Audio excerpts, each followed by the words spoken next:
अस्सलाम वालेकुम दोस्तों, शफीक खान रस कर रहा हूँ यूएस से। आप तमाम दोस्त अहबाब कैसे हैं? उम्मीद है कि आप सब खैरियत से होंगे।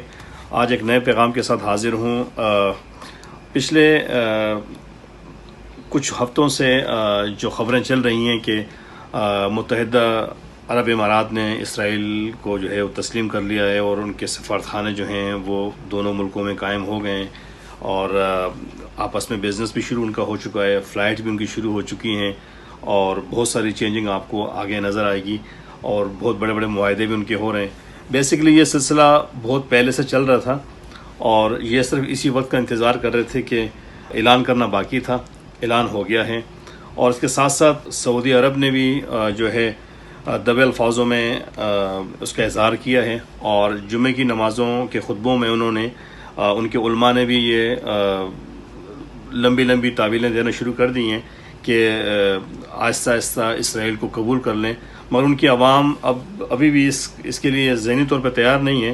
यानी तमाम अरब इसके लिए तैयार नहीं है। आवाम की बात कर रहा हूँ। अरब लीडर तो घुटने टेक चुके हैं इसराइल के सामने और वेस्ट के सामने और जितने भी जनाब मुसलमानों के जो दुश्मन हैं उनके सामने इन्होंने तो सर झुका दिया है अपना और ये पूरी कोशिश कर रहे हैं कि पाकिस्तान भी इसमें शामिल हो जाए, मगर ऐसा कभी नहीं होगा।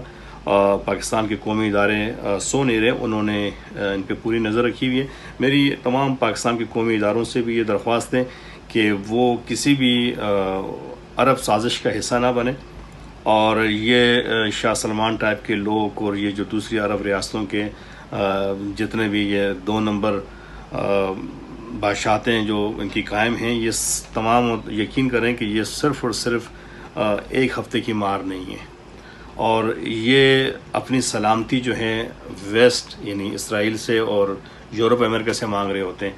आज दुश्मन सारे इकट्ठे होकर एक प्लेटफॉर्म पे जमा हो गए हैं और आलम इस्लाम को वो नुकसान पहुंचा रहे हैं, मगर इनको आज ये पैगाम पहुंचना चाहिए कि हम इंशाल्लाह इनका मुंह तोड़ जवाब देंगे इनको और कभी भी इनके सामने हम सर नहीं झुकाएंगे इंशाल्लाह। और इमरान खान से मेरी ये दरख्वास्त है कि उन्होंने जो बयान दिया था कि जब तक फ़लस्तीन आज़ाद नहीं हुआ उस वक्त तक हम इसराइल को तस्लीम नहीं करेंगे।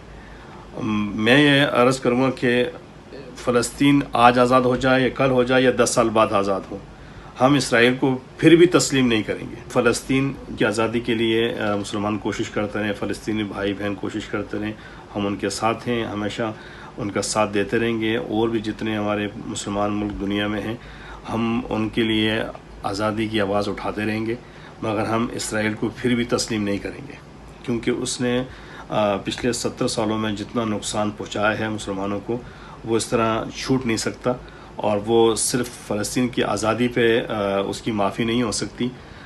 ये बात इमरान खान को खुल के करनी चाहिए थी। हम कभी भी इसराइल को कबूल नहीं करेंगे और बड़े फ़ख्र से हम ये बात कहते हैं कि पाकिस्तान कभी भी इनको कबूल नहीं करेगा, चाहे फ़लस्तीन आज़ाद हो या ना हो।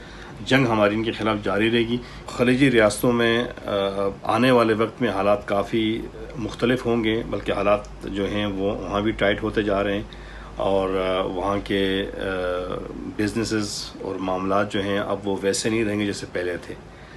तो वहाँ जितने भी हमारे बहन भाई पाकिस्तान से जो वहाँ पे जॉब के सिलसिले में वहाँ पे क़याम पज़ीर हैं और मुख्तलिफ़ इदारों में काम करते हैं, उन्हें भी अब हालात का मुकाबला करना पड़ेगा।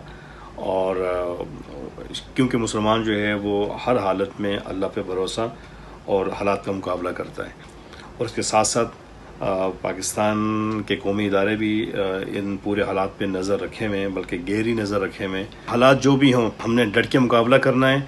ये अच्छा हुआ कि दुश्मन अब सामने खुल के आ गया है और जिन्होंने सफ़ों से निकल के भागना था वो भाग गए और जिन्होंने घुटने टेकने थे उन्होंने टेक लिए। अब तो खेल का मज़ा आएगा। दुश्मन भी सामने है, उसकी तमाम चालों को समझने की कोशिश करें और अपने इर्द गिर्द जितने भी अपने बहन भाई हैं सबको अपडेट रखें कि दुश्मन हमें आपस में लड़वा ना सके और हमारी किसी कमज़ोरी का फ़ायदा ना उठाए। लिहाजा इंशाल्लाह आपसे दोबारा मुलाकात रहेगी एक नए पैगाम के साथ। अपना ख़ास ख्याल कीजिए। अल्लाह हाफ़िज़।